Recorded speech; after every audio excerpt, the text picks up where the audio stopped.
အန်ဒီမင်္ဂလာပါရှင် မင်္ဂလာပါသမီးရဲ့ ဒီနေ့ကကြတော့သမီးတို့ရဲ့ Royal Myanmar Team Miss ကနေပြီးတော့ Everyday Hero ဆိုတဲ့ campaign လေးတစ်ခုလုပ်နေတာပါဒီ campaign လေးမှာတော့သတင်းကြိုပိတ်ရက်မှာတော့မနာပဲချီရတဲ့မိသားစုတွေကိုအရသာရှိလာရင်ဟင်းလေးရာတွေချက်ပြုတ်ပေးနေတဲ့အန်တီတို့လိုအင်ရှင်မတွေကိုဂုဏ်ပြုတဲ့အနေနဲ့မိကွန်းလေးမေးပြီးတော့လက်ဆောင်လေးတွေပေးနေရပါရှင်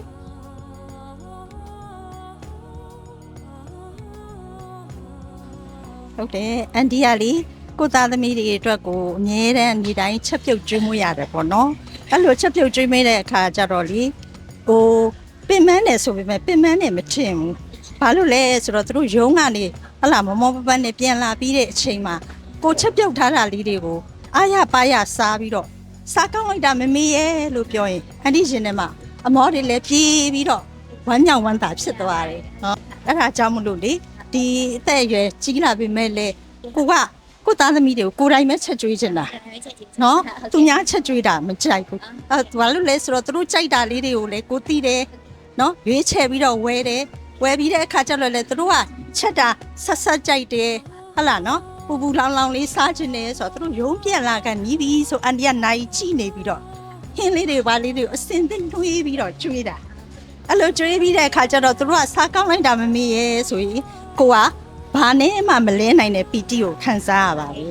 နော် ဝမ်းတာပီတီဖြစ်တာပေါ့နော်တာသမီတွေရောဟိုမျိုးအင်တာဦးစီးစားတယ်ဝမ်းတာပီတီဖြစ်တာပေါ့မိသားစုကိုချက်ကျွေးရတော့လေပင်မန်းမိမယ်လဲကျဉ်နဲ့နေတာပေါ့နော်အထူးသဖြင့်မိဘကိုကြုံကျွေးရတယ်ဆိုရင်ပိုလဲကုသိုလ်လဲရတယ်စိတ်ကျဉ်နှံ့မှုလဲရစေပင်မန်းရကြိုးနှက်ပါတယ်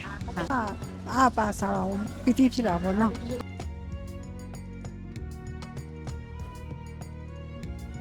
ရှိတာပေါ့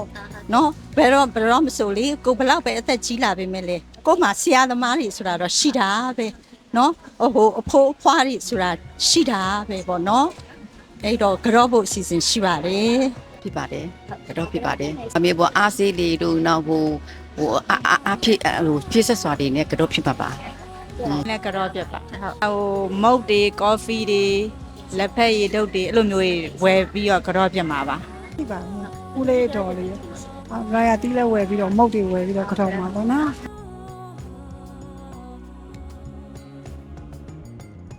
ဒီမြန်မာဆိုတော့လေမြန်မာလက်ဖက်ရည်ကြိုက်တဲ့အတိုင်းပဲပေါ့နော်ဒီအမရော Royal Myanmar Team Miss ကိုတောက်ဘူးလားမသိဘူးရှင် တောက်တယ်ညီမလေးကိုအမအမေဆိုလဲရာရဲကမနှက်ဆိုရင်တစ်ခွက်အမြဲတမ်းတောက်တယ်ကြိုက်တယ်လက်ဖက်ရည်ရတော့ဟုတ် သိတာပေါ့ထိုင်မြန်မာဒီမစ်ကနာမည်ကြီးပဲသိတာပေါ့နော်ဖူးပါတယ်အန်တီကလက်ဖက်ရည်ရမ်းကြိုက်တာလက်ဖက်ရည်ကြိုက်တော့လေ brand အသစ်ထွက်လာတိုင်းတောက်